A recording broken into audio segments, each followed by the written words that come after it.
world does not have to be this way at all.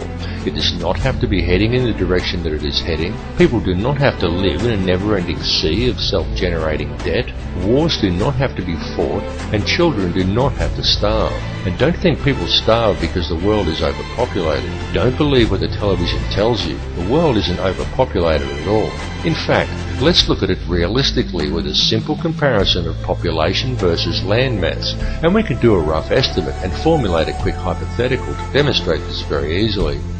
There are approximately 6 billion people in the world, and there is 2.97 million square miles of land in the island continent of Australia.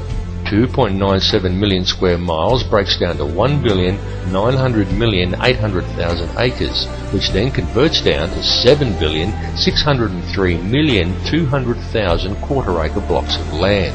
So, we could hypothetically give every person in the world a quarter-acre block of land, and they would all fit into an area the size of Australia. Each would have enough land that they could all have gardens and grow a substantial supply of their own food, and we would still have 1,603,200,000 quarter-acre blocks, or an area roughly half the size of Queensland, left over, plus the entire rest of the world.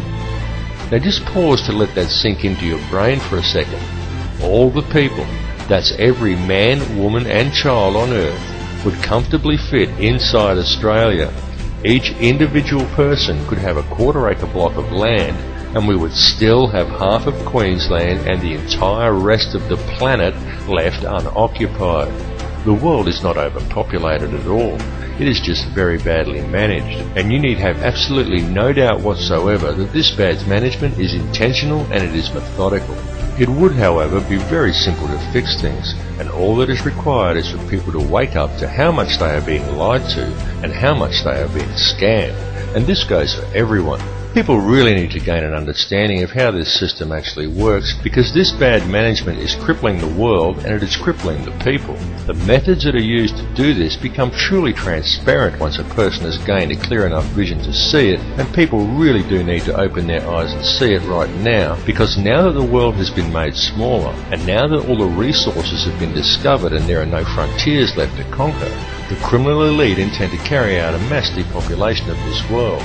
And their plan to do this is well underway. They are doing it in the Middle East with war, in countries such as Africa through starvation, and now in Western countries through water additives, aerial spraying, and through the introduction of toxic and nutrient-deficient genetically modified foods. And this is very soon to be taken to the next level with the global introduction of Codex Alimentarius, an insidious set of food guidelines that are due to come into effect worldwide on December 31st, 2009.